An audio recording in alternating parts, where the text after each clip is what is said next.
Halo, aku Peti dari podcast Main Mata, salah satu podcast buku yang ada di dalam jaringan Potluck.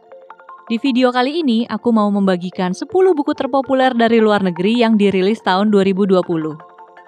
Sebelumnya, aku sempat merecap juga 10 buku terpopuler yang berasal dari tanah air.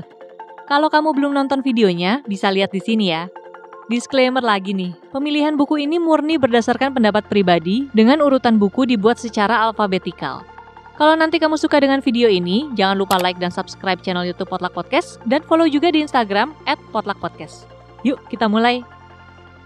Buku pertama berjudul American Dirt, ditulis oleh Jeanine Cummins. Di Goodreads.com, buku ini mendapatkan rating 4,3 dari 200 ribuan orang yang memberikan rating. Buku ini bercerita tentang Lydia Quisano Perez, seorang pemilik toko buku di Acapulco, sebuah kota di Meksiko. Ia terpaksa untuk melarikan diri bersama anaknya yang berusia 8 tahun karena dapat ancaman dari kartel narkoba. Ini bikin keselamatan dirinya dan keluarganya jadi terancam. Maka, Lydia akhirnya jadi imigran ke Amerika Serikat, tetapi justru dia juga harus menghadapi tantangan baru di negara Paman Sam tersebut. Buku yang penuh perjuangan dari seorang ibu ini merupakan salah satu nominasi untuk Goodreads Choice Award tahun 2020 untuk kategori fiksi.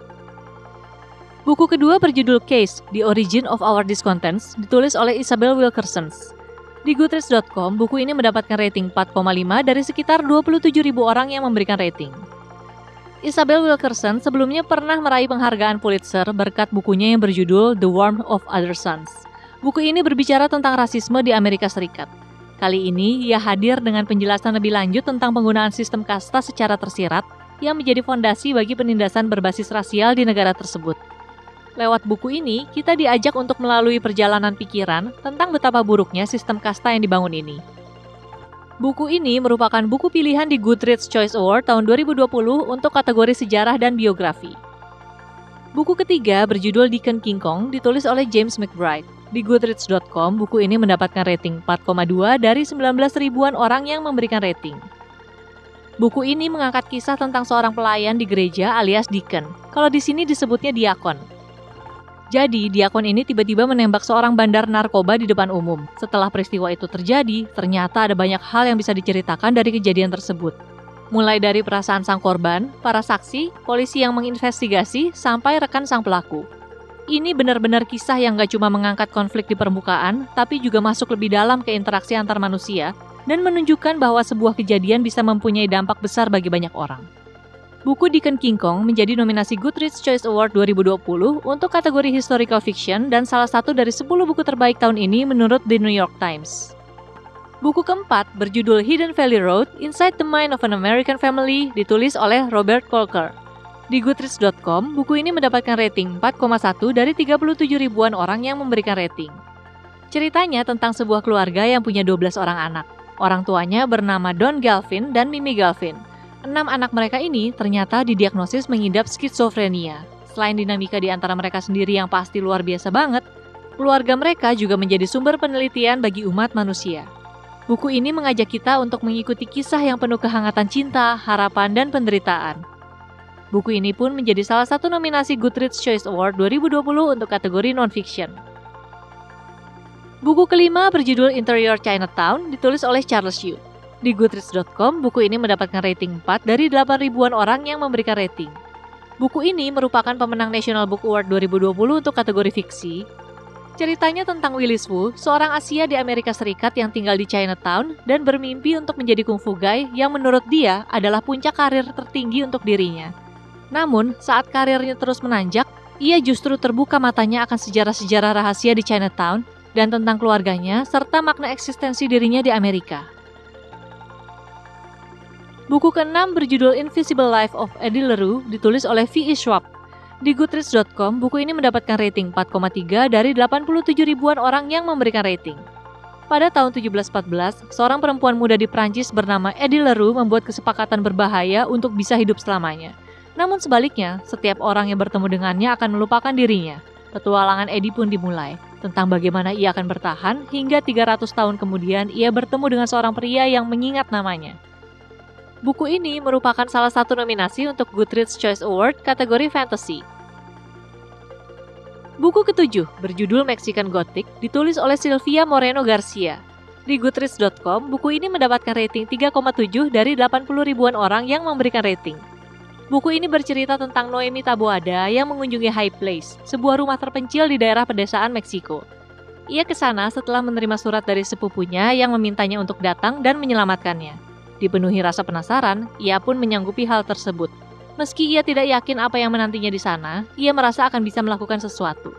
Ini adalah sebuah kisah menegangkan yang bisa membuat kita ketakutan. Buku ini merupakan pemenang Goodreads Choice Award 2020 untuk kategori horor. Buku ke-8 berjudul A Promised Land ditulis oleh Barack Obama. Di Goodreads.com, buku ini mendapatkan rating 4,4 dari 28 ribuan orang yang memberikan rating. Di dalamnya, ia bercerita tentang banyak sekali hal, mulai dari perjalanan beliau meniti karir politik sejak usia muda, sampai keputusan-keputusan penting yang harus ia ambil saat menjabat sebagai pemimpin negara adidaya di dunia. Ini adalah sebuah buku yang mengguncang seluruh industri perbukuan di Amerika Serikat, dan sebentar lagi juga di seluruh dunia dengan terjemahannya. Buku ini bisa jadi pelengkap yang sempurna untuk buku Becoming karya istrinya, Michelle Obama, yang juga tidak kalah fenomenal. Buku ke-9 berjudul Uncanny Valley, A Memoir, ditulis oleh Anna Wiener. Di Goodreads.com, buku ini mendapatkan rating 3,6 dari 16 ribuan orang yang memberikan rating. Tanpa berusaha menutup-nutupi kenyataan, seorang pekerja di dunia penerbitan bernama Anna Wiener berbagi pengalamannya saat masuk ke dunia startup dan bekerja untuk beberapa perusahaan. Tak hanya penuh uang seperti yang disangka banyak orang, dunia startup ternyata penuh dengan kejadian konyol dan tokoh-tokoh dengan kepribadian yang digambarkan begitu unik oleh Wiener. Buku ini masuk nominasi Goodreads Choice Award 2020 untuk kategori memoir dan autobiografi, dan merupakan salah satu buku yang bisa memberikan gambaran baru tentang kultur kerja di Silicon Valley. Buku ke-10 berjudul The Vanishing Half ditulis oleh Brit Bennett. Di Goodreads.com, buku ini mendapatkan rating 4,2 dari 198 ribuan orang yang memberikan rating. Apakah kamu mempunyai seorang saudara kembar? Bila iya, buku ini pasti menarik buatmu. The Vanishing Half bercerita tentang anak kembar bernama Stella dan Desiree. Keduanya tumbuh bersama-sama di komunitas kulit hitam kecil dan berpisah pada usia 16 tahun. Meski begitu, takdir mereka justru bertalian satu sama lain, seperti ada ikatan tak terlihat yang menghubungkan mereka berdua. Buku ini ditulis dengan sangat menarik dan menjadi buku pilihan Goodreads Choice Award 2020 untuk kategori Historical Fiction, dan juga masuk nominasi Reading Woman Award 2020 untuk kategori fiksi. Itu dia tadi 10 buku terpopuler dari luar negeri tahun 2020 versi pandangan pribadi. Kalau kamu sendiri gimana? Setuju nggak dengan 10 buku pilihan ini? Atau kamu menjagokan buku lain sebagai buku terbaik tahun 2020? Tulisin dong buku favoritmu di kolom komentar. Terima kasih sudah menonton video ini. Kalau kamu suka dengan videonya, silahkan di-like videonya. Kalau nggak suka, di-dislike juga nggak apa-apa. Jangan lupa subscribe channel YouTube Potluck Podcast untuk tontonin video-video seputar kreativitas dan informasi edukatif, juga obrolan tentang peralatan untuk home recording dan podcasting. Follow juga Instagram Potluck di @potluckpodcast untuk dapetin informasi terbaru dari seluruh podcast yang ada di dalam jaringan. Sampai jumpa lagi. Dadah!